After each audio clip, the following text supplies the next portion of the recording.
नमस्कार, स्वागत है आपका कहानी विद कनुप्रिया में और मैं हूँ आपकी फ्रेंड कनुप्रिया। जीवन में कौन है जो सफल नहीं होना चाहता, और सफलता के लिए आत्मविश्वास के साथ साथ एक और चीज होती है जिसकी बहुत ज्यादा जरूरत होती है, और वो चीज होती है धैर्य यानी पेशेंस। सफलता पाने के लिए लक्ष्य को निर्धारित करना जितना जरूरी है उतना ही जरूरी है कि जब हम लक्ष्य को हासिल करने के काफी करीब पहुंच जाएं, यानी जब हम मंजिल के काफी करीब पहुंच जाएं, तब हमें जल्दबाजी नहीं दिखानी चाहिए और पूरे धैर्य के साथ अपना कदम आगे बढ़ाना चाहिए।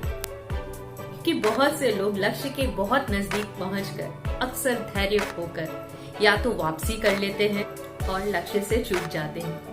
तो जरूरत है कि धैर्य बनाए रखें। इसी पेशेंस यानी धैर्य की इम्पोर्टेंस को बयां करती आज एक बहुत ही खूबसूरत कहानी में लेकर आई हूँ आपके लिए। तो चलिए बढ़ते हैं कहानी की तरफ। एक घने जंगली इलाके के नजदीक रहने वाले जो ग्रामीण थे, उन पर हमेशा जंगली जानवरों का जो खतरा था वो मंडराता रहता था। खास तौर पर वो युवक जो घने जंगलों में लकड़ियां चुनने के लिए जाया करते थे, कभी कभी बाघ के हमले का शिकार हो जाया करते थे। और यही वजह थी कि वे सभी पेड़ों पर तेजी से चढ़ने और उतरने का प्रशिक्षण लिया करते थे, यानी ट्रेनिंग लिया करते थे।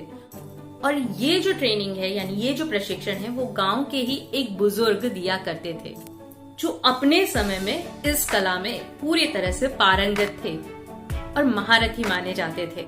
और आदर पूर्वक सब उन्हें बाबा बाबा कहकर पुकारते थे।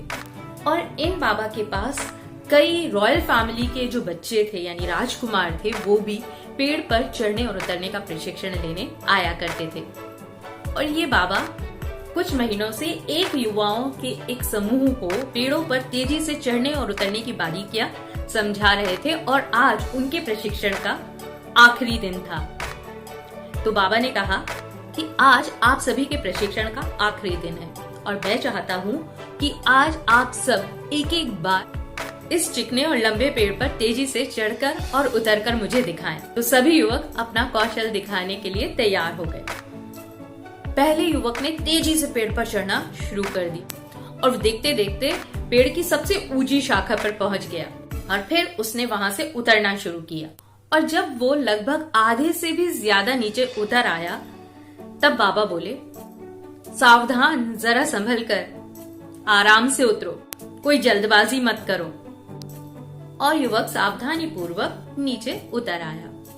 और इसी तरह बाकी सभी युवक भी पेड़ पर चढ़े और उतरे। और हर बार जब भी कोई भी युवक पेड़ की तकरीबन आधे से भी ज्यादा नीचे उतर आता, तब बाबा उसे इंस्ट्रक्ट करते कि देखो, आराम से उतरो, पूरी सावधानी पूर्वक उतरो।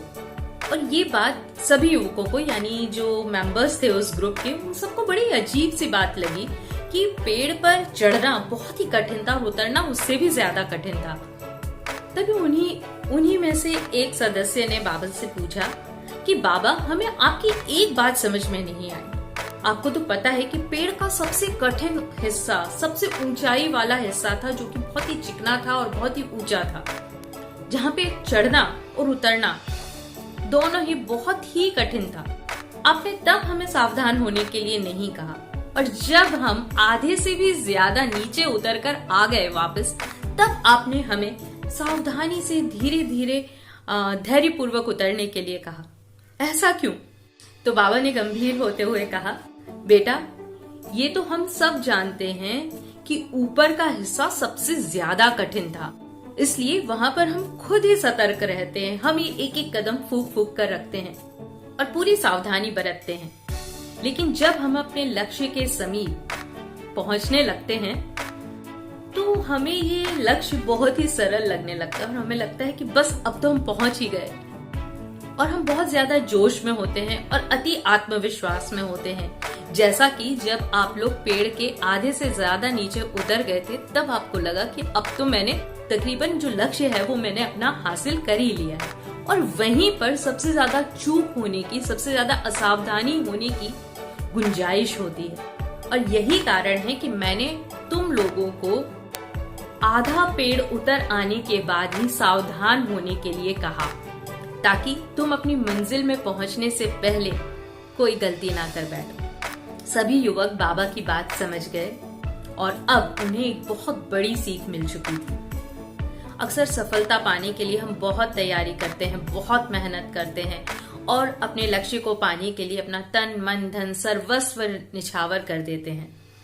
लेकिन ये बात भी बहुत जरूरी है कि जब हम अपने लक्ष्य के, अपनी मंजिल के बहुत करीब पहुंच जाते हैं तो हम कोई ना कोई चूक कर बैठते हैं या फिर अपना धैर्य खो देते हैं। तो जब भी आप अपनी मंजिल को सामने पाएं तो बिल्कुल भी जल्दबाजी ना दिखाएं और पूरे धैर्य के साथ अपना कदम आगे बढ़ाएं। असावधानी नहीं बरतनी चाहिए और लक्ष्य प्राप्त करके ही दम लेना चाहिए। बाबा की ये बात और मेरी कहानी आपको कैसी लगी मुझे जरूर बताइएगा और मुझे आपके कमेंट्स का बेसब्री से इंतजार है। अगर आप अपनी लिखी हुई रचना यानी अपनी लिखी हुई कहानी मेरे द्वारा कहलाना चाहते हैं तो आप अपनी कहानी मुझे ईमेल के थ्रू भेज सकते हैं। ईमेल एड्रेस आपको मेरे डिस्क्रिप्शन बॉक्स में मिल जाएगा।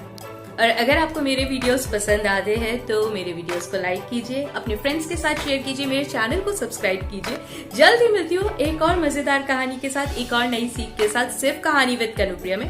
तब तक आपको अपना पूरा ख्याल रखना है, स्वस्थ रहना है, मस्त रहना है, जिंदा दिली से जिंदगी को जीते रहना है। जल्दी मिलती हूँ, तब तक